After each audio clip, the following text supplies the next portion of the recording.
Pleasure Thank you. to see you, Helen. So I want to start off, and I think, many people would say that you are probably the most progressive candidate. Would you agree? We should keep talking. Okay.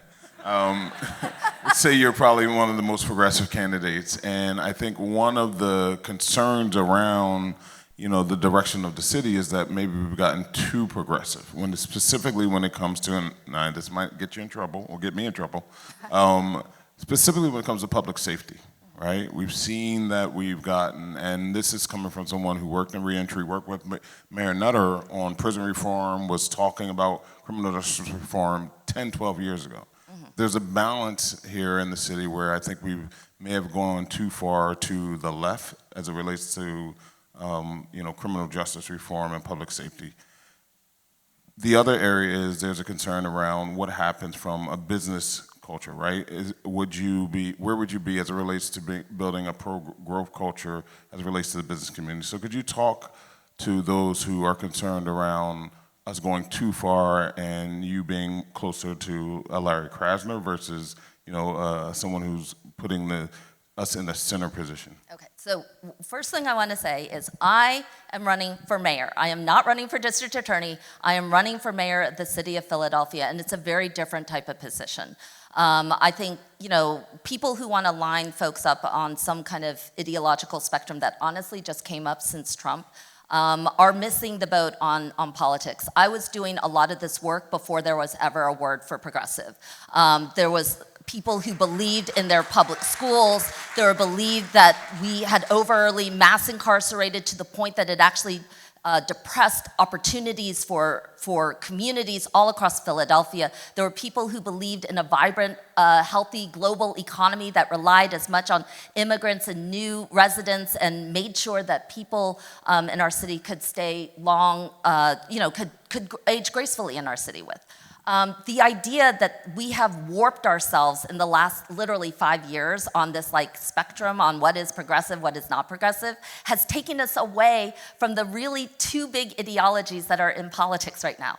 The people who get stuff done and the people who talk about it. I have learned in my time before I ever got into office what it looked like to actually get something done.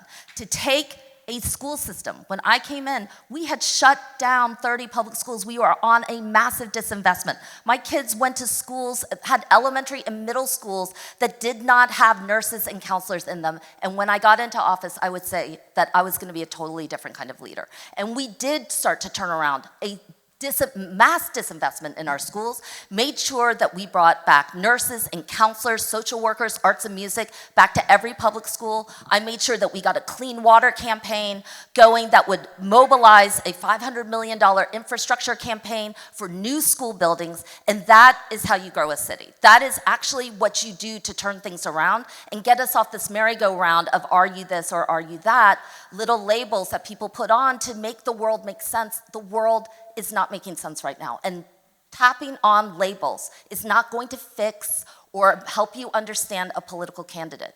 Understanding who they are and what they have done based on their actual track record on taking on big problems is what actually does, in my opinion. And I forgot your second part. Pro-business. Where are you at on the business?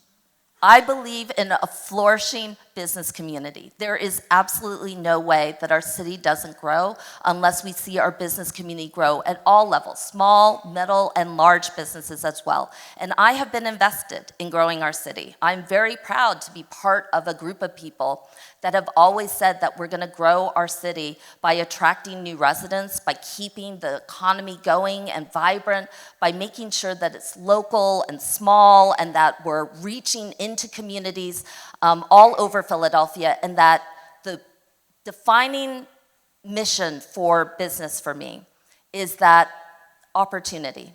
It's just gotta say opportunity for all. And I believe that I have tried to lead that mission. I think I've helped grow Philadelphia. I think some of the communities that I've been part of the significant growth. I'm very proud that, in the middle of the pandemic, we were able to do a census that proved that we were the fastest growing city in the Commonwealth, growing by over 80,000 now. We gotta hang on to that. And it's very clear for me at least, that we need to grow it. And I would say that a little bit more of my priority, especially in this post-COVID recovery environment where everything is really uncertain right now, the best way for me to attract jobs to Philadelphia is by making sure those employees in those companies actually want to live here. That is the difference, because companies can be located in many different places right now, but their employees have to live here. And I know that when I make Philadelphia desirable for Philadelphians, other people will want to see the city as much as we do. And I'm committed to doing that. So what are those things specifically you would point to make Philadelphia desirable for those businesses and those people to live here? Yeah, so I don't think there's any question that there's a lot that we can do in terms of hanging up that welcome sign. I have heard from businesses plenty of times that our city is unwieldy and it is unresponsive, and I hope that I will do everything possible, as I have done with my other types of work, to be as responsive and welcoming and engaged with businesses all over. That includes, making sure that our Commerce Department has a really healthy business services division. That's making sure that there are maybe, economic hubs in every neighborhood so people can go in, pay fines, address permits, get questions answered, resolve problems without having to see City Hall as a big black hole that sucks everything in. I want to make sure that that we have a real opportunities and investment fund and a mindset around that. But I'm also really clear that when I listen to a lot of businesses, they are very clear that education, safety, and cleanliness are top of mind in terms of what they want to see for their companies, as well as for their employees. And so I am going to lean in on that. I mean, this is our bread and butter. Education, safety, and cleanliness is the things that not only meet a business need, it meets the needs of neighborhoods all across Philadelphia. I want us to approach this conversation about how to grow our city from one that actually builds the most resilient city and stronger communities, healthier children, and people who have dignity in their everyday life, not just at work. So it sounds like, could you go over your top 3 priorities? Is it education? What are your top 3 priorities and the goals associated with those? I think that there's no question that the community safety issue is paramount. And so I think that, we talked about some of those things, including like a 100-day agenda that I sort of laid out, that I want to really take, if we didn't go through that, I'm happy to go through that again. But as I said before, mayors have left our public school system behind, and I am not going to do that. I have had a 30-year track record in how we turn around our public schools, how we actually make sure that we are going to put all of our capital resources into getting our schools back into shape, making sure that we are inspiring a new generation of educators and individuals who can fill our public schools, and that we're taking a really concerted effort to see a 7 a.m. to 8 p.m., 7 day a week, 365 day a year approach towards caring for our kids from universal pre-K all the way up to college and beyond.